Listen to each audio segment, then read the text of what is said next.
بسم اللہ الرحمن الرحیم الخامس عشرہ عن انس رضی اللہ تعالی عنہ قال غاب عمی انس بن النضر رضی اللہ تعالی عنہ عن قتال بدر فقال یا رسول اللہ صلی اللہ علیہ وسلم غبت عن اول قتال قاتلت المشرکین لئن اللہ اشہدنی قتال المشرکین لیرین اللہ ما اصنع۔ 15ویں حدیث حضرت انس رضی اللہ تعالی عنہ سے مروی ہے۔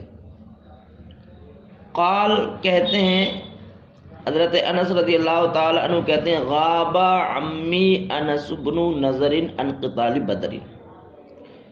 بدر ایک گاؤں کا نام ہے جو تقریباً مدینہ المنورہ سے 200 میل کے فاصلے پر ہے۔ بہت بڑا میلہ لگتا تھا بدر میں۔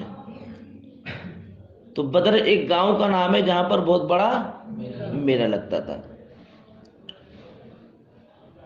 اور اسی مقام پر مسلمانوں کو بہت بڑی فتح نصیب ہوئی تھی جب کفار و مشرکین سے باہمی جب مقابلہ ہوا تھا، تقابل ہوا تھا جنگ میں۔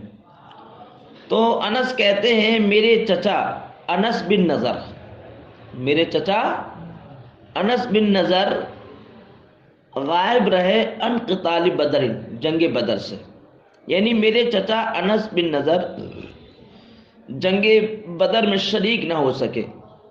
جنگ بدر جب لڑی گئی مسلمان اور مشرکین کے مابین، تو میرے چچا انس بن نضر یہ جنگ بدر میں شریک نہ ہو سکے۔ تو جنگ بدر میں شریک نہ ہونے کا ان کو ملال رہا، افسوس رہا۔ تو یہاں پر بربنائے اظہار افسوس کہتے ہیں کہ اللہ کے رسول جنگ بدر میں آپ نے مشرکین سے جنگ لڑی، میں اس میں شریک نہ ہو سکا، اور اس میں شریک نہ ہونے کا ملال مجھ کو اب تلک ہے، افسوس اب تلک ہے۔ فقال کہتے ہیں یا رسول اللہ صلی اللہ علیہ وسلم غبت عن اول قتال، میں پہلی جنگ یعنی جنگ بدر میں غائب رہا، یعنی جنگ بدر میں شریک ہونے سے روپوش رہا۔ قاتلت المشرکین، آپ نے مشرکین سے جنگ لڑی، یعنی جنگ بدر لڑی، اور افسوس صد افسوس میں جنگ بدر میں آپ کے ساتھ مشرکین کے ساتھ جنگ نہ لڑ سکا۔ کہہ رہا ہے یا رسول اللہ اگر اب کسی موقع پر کفار و مشرکین سے اگر اللہ نے جنگ لڑنے کا مجھ کو موقع عطا کیا تو آپ دیکھنا، اور اللہ تعالیٰ ضرور دیکھا گا کہ میں کیسا کارنامہ انجام دوں گا، یعنی مشرکین کے ساتھ کس طریقے سے لڑوں گا اگر اللہ نے مجھے موقع دیا تو۔ جنگ بدر میں تو شریک نہ ہو سکا، اس پر مجھے افسوس ہے، لیکن اب کبھی مشرکین سے جنگ لڑنے کا موقع ملا تو یا رسول اللہ میں دیکھنا پھر کس طریقے سے لڑوں گا، کیسا کارنامہ، ایک تاریخی کارنامہ انجام دوں گا۔ لئن اللہ اشہدنی قتال المشرکین لیرین اللہ، ارا یری دکھانا،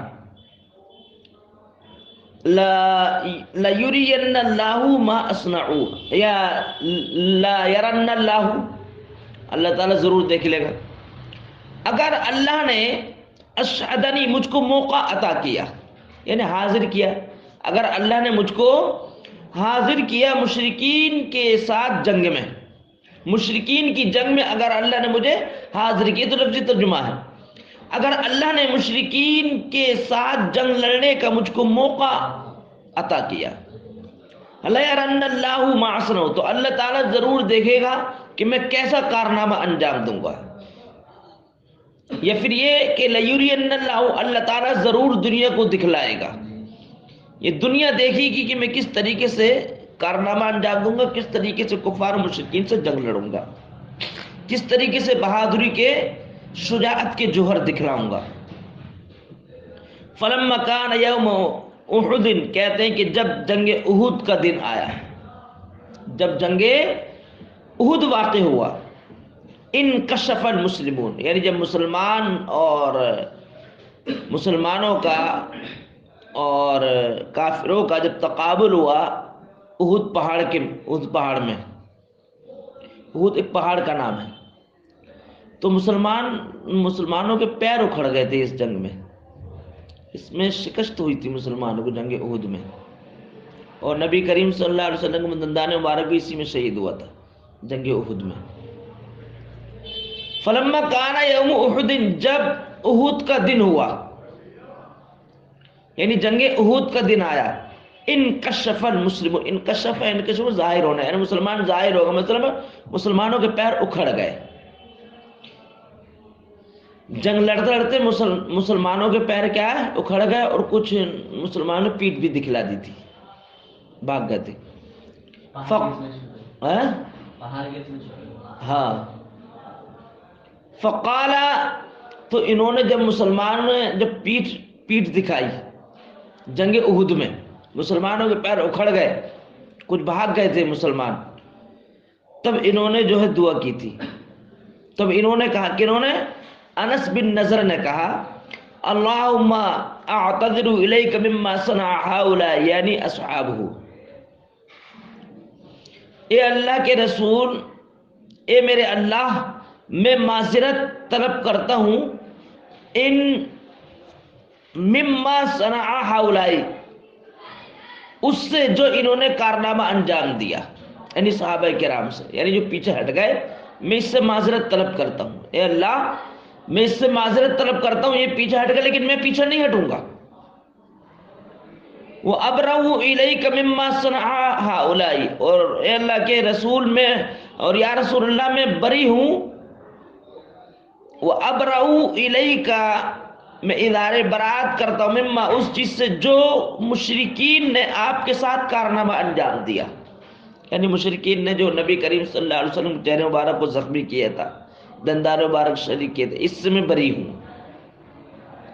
ثم تقدم، پھر یہ آگے بڑھے، کون؟ انس بن نضر، جنگ میں آگے بڑھے، فاستقبلہ سعد بن معاذ، تو سعد بن معاذ ان کے سامنے آ گئے، استقبلو سامنے آنا، سعد بن معاذ بھی ان کے سامنے آ گئے، ان کے سامنے آ گئے انس بن نضر کے، فقالا، تو انہوں نے کہا انس بن نضر نے، یا سعد بن معاذ، اے سعد بن معاذ، الجنت ورب الکعبہ، واو قسم کی نہیں، ورب الکعبۃ انی اجد ریح من دون احد، کہتے ہیں کہ رب کعبہ کی قسم، بے شک میں اس جنت کو دیکھ رہا ہوں اسی پہاڑ کے نیچے، جنگ احد کے نیچے، انی اجد، میں اس جنت کی خوشبو پا رہا ہوں، میں اس جنت کی خوشبو پا رہا ہوں پہاڑ کے۔ تو محدثین نے ایک معنی تو اس کا مراد لیا ہے ظاہری، یعنی حقیقت میں جنت کی خوشبو پہاڑ کے نیچے پا رہے تھے،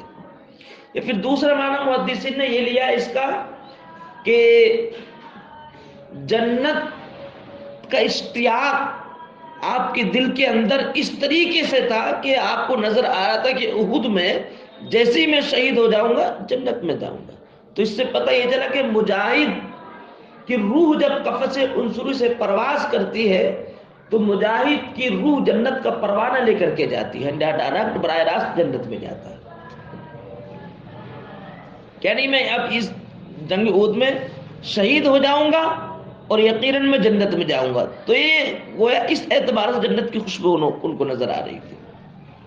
قال سعد، حضرت سعد کہتے ہیں فما استطعت یا رسول اللہ ما صنع، اے اللہ کے رسول میں نے تو وہ کارنامہ انجام دینے کی استطاعت نہ رکھی جو انہوں نے کارنامہ انجام دیا، کہ انہوں نے انس بن نضر نے جنگ احد میں جو عظیم کارنامہ انجام دیا لڑنے کا، وہ کارنامہ میں انجام نہیں دے سکا۔ سعد کہتے فما استطعت یا رسول اللہ ما صنع، اے اللہ کے رسول میں نے قوت و استطاعت نہ رکھی وہ عظیم کارنامہ انجام دے، ما صنع جو انہوں نے کارنامہ انجام دیا، کنہوں نے؟ یہ انس بن نضر نے اس طریقے سے بہادری کے ساتھ لڑے تھے۔ تقریباً 80 سے زیادہ زخم تھے ان کے جسم پر جب جنگ احد میں یہ شہید ہوئے تھے۔ 80 سے زیادہ جسم پر زخم تھے اور ان کی ناک کان کاٹ دیے تھے مشرکین نے، چہرہ مسخ کر دیا تھا، یعنی مطلب جسم کی شناخت بھی نہیں ہو رہی تھی۔ تو ان کی بہن نے پہچانا تھا انگلیوں سے پہچانا تھا، انگلیوں کے پوروں سے۔ 80 سے زیادہ زخم تھے، کس کے؟ تیروں کے، بالوں کے، نیزوں کے زخم تھے، اس طریقے سے لڑے تھے۔ 80 سے زیادہ زخم تھے اور کوئی بھی ان کی لاش کی شناخت نہیں ہو رہی تھی، صرف ان کی بہن نے پہچانا تھا، وہی انگلیوں کے پوروں سے۔ اسی کا ذکر ہے۔ انس کہتے ہیں فوجدناه ببضع وثمانین ضربۃ بالسیف، تو ہم نے ان کے جسم میں پائے تلوار کے کتنے زخم؟ 80 سے زیادہ، 80 سے زیادہ زخم پائے، تقریباً 80 یا 80 83 کہ بدع کا اطلاق 3 سے لے کر کے 9 تک ہوتا ہے، 80 سے زائد کا ترجمہ لگائیں گے، 80 سے زائد زخم پائے۔ او تعنتا برمحن، یا تلوار کے زخم پائے، او تعنتم بریحن، یا ہم نے پائے نیزے کے زخم، او رمیت بسامن، یا پائے سامن تیر کے زخم۔ نیزوں کے زخم یا تیروں کے زخم یا تلواروں کے زخم ان کے جسم میں پائے کتنے؟ 80 سے زیادہ۔ وَوَجَدْنَاهُ قَدْ قُتِلَ، اور ہم نے ان کو پایا کہ یہ شہید ہو چکے ہیں۔ قد قتلا، انس کہتے ہیں ہم نے اس حال میں ان کو دیکھا، وجدناہ، ہم نے پایا ان کو اس حال میں کہ یہ شہادت کا جام نوش فرما چکے ہیں۔ وَمَثَّنَ بِهِ الْمُشْرِكُونَ، اور مشرکین نے ان کا چہرہ مسخ کر دیا ہے، ان کا چہرہ مسخ کا مطلب ہے یعنی اس طریقے سے بگاڑ دیا تھا کہ پہچاننے میں نہیں آ رہا تھا چہرہ، ناک بھی کاٹ دی، ناک کان معاذ اللہ رب العالمین کاٹ دی تھے ان کے۔ فما عرفوا احد، تو کہتے ہیں کہ کسی ایک نے ان کو نہیں پہچانا، اس طریقے سے لڑے تھے۔ فما عرفوا احد، کسی ایک نے ان کو نہیں پہچانا، الا اختو ببناء، مگر سوائے ان کی بہن کے، ان کی انگلیوں کے پوروں کے ذریعے سے۔ الا اختو، کس نے پہچانا؟ ان کی بہن نے پہچانا، کس کے ذریعے سے؟ انگلیوں کے پوروں کے ذریعے سے۔ قال انس، تو انس کہتے ہیں کننا نرا، ہم دیکھتے تھے، ان گمان کرتے تھے، او نظن، ہم دیکھتے تھے یا گمان کرتے تھے کہ ان هذه الآیت نزلت، کی آیت کریمہ انہی کے متعلق نازل ہوئی ہے۔ وفی اشباہ، ان کے مشابہ جو اس طریقے سے شہادت کا جام نوش فرمائے صحابہ، ان کے متعلق آیت کریمہ نازل۔ کون سی؟ من المؤمنین رجال صدقوا ما عاہدوا اللہ علیہ، کہ مومنین میں سے کچھ مرد ایسے ہیں کہ جنہوں نے سچ کر دکھایا وہ وعدہ جو اللہ نے ان سے لیا، وہی جنت۔ الی آخر، متفق علیہ۔ لیرین اللہ، کہہ رہے ہیں رویہ بضم الیا، یا کے ضمے کے ساتھ بھی روایت کیا گیا اور را کے کسرے کے ساتھ بھی، یعنی لیظہرن اللہ کے معنی میں آ گیا، یعنی اللہ تعالیٰ وہ منظر دکھلا دے گا، کس کو؟ لوگوں کو۔ اور رویہ بفتیمہ، اور دونوں فتح سے بھی روایت کیا گیا، لیرنہ، دونوں باب وہی فتح افتح سے ہو جائے گا، اور ارائیوری باب افعال سے۔ ومعنى ظاہر، تو پھر اس کا اگر را یرا ہوگا تو اس کا معنی کیا؟ ظاہر ہے، واللہ عالم، اور اللہ تعالیٰ زیادہ جانتا ہے۔ تو اس حدیث کا مفہوم مطلب یہ ہوا، بیان کس کا چل رہا ہے؟ مجاہدے کا۔ تو اس حدیث کا ما اصل یہ ہے کہ جہاد بھی ایک چلہ ہے، جہاد بھی ایک کیا ہے؟ مجاہدہ ہے۔ یعنی گویا جس طریقے سے مجاہدہ میں جنت مطلوب ہوتی ہے، جنت درکار ہوتی ہے، اسی طریقے سے جہاد کرتے کرتے، کفار و مشرکین سے جہاد کرتے کرتے اگر لڑ جائے تو یہ بھی ایک بہت بڑا مجاہدہ ہے۔ دین کو فروغ دینا، دین کی نشر و اشاعت کرنا، یہ بھی کیا مجاہدہ ہے. جیسے کہ چلے میں دقتیں دشواریاں اٹھانی پڑتی ہیں تب جا کر کے مقام اعلیٰ حاصل ہوتا ہے. اسی طریقے سے دین کی خدمات میں بھی بڑی مشقتوں کا مصائب عالم سے دوچار ہونا پڑتا ہے. اسی طریقے سے جہاد میں بھی بڑی بڑی مشقتوں کا سامنا اٹھانا پڑتا ہے، یعنی ہاتھ پیر تک اس میں جو ہے شہید ہو جاتے ہیں، کتنی کتنی دقتیں دشواریاں اٹھانی پڑتی ہیں. تو جہاد بھی گویا ایک مجاہدہ ہے. یہ اس کا ماحصل ہے حدیث کا.